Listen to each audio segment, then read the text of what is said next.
Negara produsen kendalikan dunia perdagangan lalu kendalikan dunia keuangan. Itu persepsi old mind. Pasar modal dan pasar uanglah sebenarnya pengendali dunia keuangan. Dan ini persepsi new mind. Neraca perdagangan positif dianggap baik dan solusi bernegara oleh old mind. Faktanya selama menjabat malah impornya membesar. Lalu selalu negatif dagang dengan kakak tertua Tiongkok. Jujur, entah bagaimana kok sekarang kakak tertuanya negara komunis ya. Dan diterima luas lagi pemahaman bahwa tidak apa-apa bekerja sama dengan negara komunis. Yo wes, kita lanjut. Toh jabatan old mind ada batasnya. Kembali ke kalimat awal, negara produsen akan kendalikan dunia perdagangan dan dunia keuangan. Itu strategi Tiongkok. Di mana negara defisit alias yang Tiongkoknya surplus, pasti negara yang kalah tersebut akan dipaksa pakai yuan. Catat ya, ketika sebuah negara pakai mata uang negara lain untuk transaksi, artinya negara tersebut kalah ekonominya. Kita lihat strategi serangan ekonomi dari ilmu ekonomi. Money 1.0 adalah uang hanya sebagai alat bayar pelancar transaksi. Kemudian uang menjadi alat modal yang disebut money 2.0. Kemudian uang menjadi alat kendali ekonomi disebut money 3.0. Salah satunya debt trap yang Tiongkok lakukan. Pintar, dari money 1.0 langsung ke 3.0 karena ya memang Tiongkok nggak punya Wall Street, tempatnya money 2.0. Kita lompat sebentar sebelum balik ke money 3.0 agar sambungannya paham. Sejarah Partai Komunis di Tiongkok, di mana orang-orang nasionalis kabur keluar Tiongkok ketika komunis berkuasa dengan tangan besi. Satu ke Taiwan, jadi negara yang dipayungi Amerika. Yang kedua ke Hong Kong, jadi city country di bawah Inggris. Keduanya, Taiwan dan Hong Kong ekonominya maju pesat sejak tahun 60-an hingga saat ini. Sejak tahun 1989, reformasi ekonomi di Tiongkok melawan hegemoni IMF mulai dijalankan secara gerilya, main dengan globalis dan main dengan double standar, yaitu renminbi yuan. Catat sekali lagi, nantinya kita new mind akan pakai strategi yang sama ini, kecuali kalian masih suka dengan old mind yang sekarang berkuasa. Apa yang Tiongkok lakukan setelah memutuskan melawan IMF, namun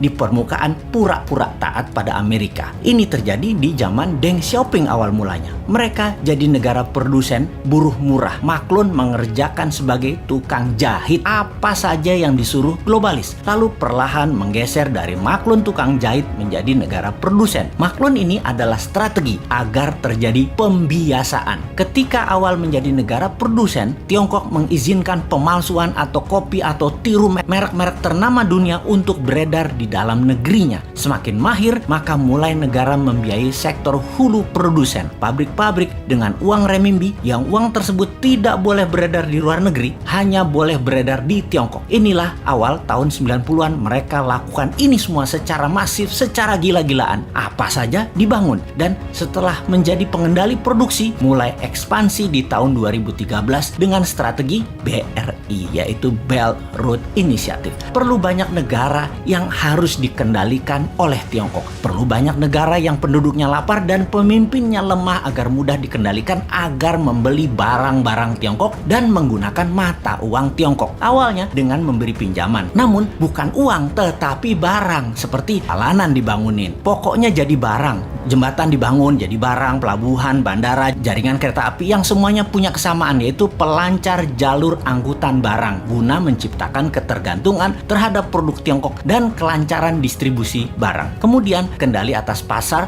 yang kebetulan semua bergeser ke digital. Jadi strateginya adalah beli dan ambil semua jaringan marketplace milik pengusaha lokal sebuah negara agar isi produknya adalah barang-barang buatan Tiongkok. Begitu sudah tercapai ketiganya, maka tahap keempat, mata uang Tiongkok dipakai sebagai alat transaksi. Pertama, sebatas transaksi dua negara. Nanti tahap kelima sampai ke pasar-pasar tradisional bisa pakai yuan. Ingat, ketika keluar negeri, yuan yang disebut. Itu membedakan asal uang itu. Walau kalau ditanya di Tiongkok, bagi mereka sama itu yuan atau renminbi. Namun kita pahamlah, kita kan ngerti bernegara, ngerti bagaimana Tiongkok bermain, dan ngerti cara memainkannya. Sayang aja masih sedikit yang percaya dan masih banyak yang tidak peduli. Wajar kalau masyarakat masyarakat tidak tahu, namun pejabat yang tidak peduli dan tidak tahu juga banyak banget. Apalagi yang mau menari jadi presiden di 2024. Rasanya nggak ada yang paham beginian. Yang penting gue populer dan rakyat pilih gue. Lihat aja daftar 10 orang yang katanya calon presiden di lembaga survei. Kita review satu persatu. Paham nggak bernegara ala Tiongkok dan Amerika? Rasanya kagak ya. New Mind beda. Kita paham dan strateginya bukan ikuti keduanya, namun punya strategi sendiri untuk main 3 kaki awalnya dan menyalip di tikungan di tahun 2030 menjadi 3 besar dunia dan di 2045 menjadi negara superpower. Kalau hanya naik 7% setahun dan faktanya 5% pertumbuhan ekonominya, mimpi jadikan Indonesia negara superpower. Buktinya sekarang aja pakai yuan dagangnya, harusnya pakai rupiah. Bos, itu artinya kalian old mind geblek bernegaranya.